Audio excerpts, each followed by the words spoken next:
তো আজ আমার ছোট ভাইয়ের চট্টগ্রাম ইউনিভার্সিটিতে অ্যাডমিশন এক্সাম ছিল, তাই ভাবলাম আমিও যাই, তাকে সঙ্গও দেওয়া হবে আর ভার্সিটিটাও ঘুরে দেখা হবে। বাসা থেকে নেমে আমরা সিএনজি নিয়ে নিলাম। আনুমানিক 30 মিনিট লাগলো পৌঁছাতে।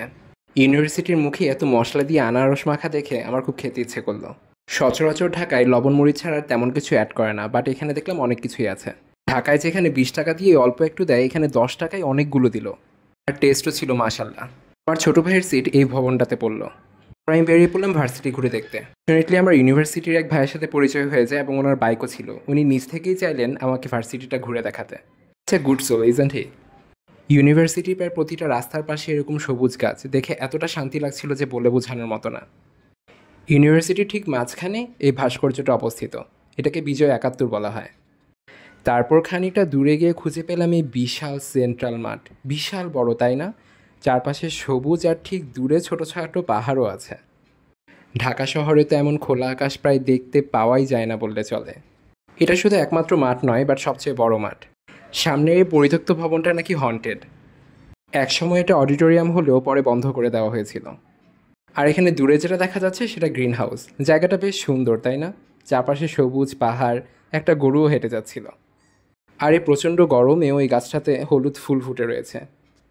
এই ভবনটা আমার কাছে অনেক বেশি সাজানো গোছানো লাগলো, যদিও জায়গাটা বেশ খালি ছিল। আমাকে যিনি ট্যুর দিতে সাহায্য করছিলেন তিনি বললেন এই জায়গাটাতে প্রায় অনেক পানি থাকে, কিন্তু এখন গ্রীষ্মকালের জন্য পানি নেই বললেই চলে। ফিজিক্স ল্যাবরেটরি এই জায়গাটাও নাকি হন্টেড, অনেকটাই মাটির নিচে চলে গিয়েছে। জানি না কেন আমার এসব হন্টেড জিনিসপাতির প্রতি আলাদা অ্যাট্রাকশন কাজ করে। আর এখানে যে সবজি বা ফলগুলো বিক্রি করছে সেগুলো বেশিরভাগই পাহাড় থেকে আনা। খুবই সুস্বাদু এবং দামেও বাজার থেকে অনেকাংশেই কম। চট্টগ্রাম ইউনিভার্সিটির বোটানিক্যাল গার্ডেনটা অনেক বেশি বড় এবং অনেক বেশি সুন্দর। আমার কাছে এখানের সেন্ট্রাল মসজিদের ডিজাইনটা অনেক বেশি সুন্দর এবং ইউনিক লেগেছে।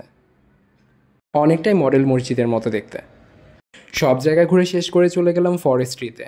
সেদিন প্রচণ্ড গরম ছিল, বাট ট্রাস্ট মি, এই জায়গাটায় এসে এতটা ঠান্ডা এবং এতটা শান্তি লাগছিল যে বোঝাই যাচ্ছিল না বাইরে প্রচুর গরম।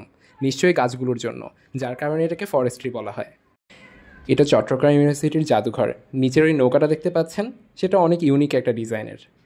ক্লাস না থাকে আশপাশ বেশ খালি ছিল। ঘোরাঘুরি শেষ করে এবার বিদায়ের পেলা।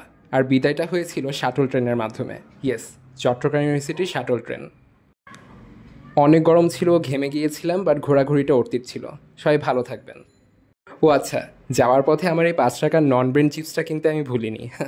আল্লাহ হাফেজ।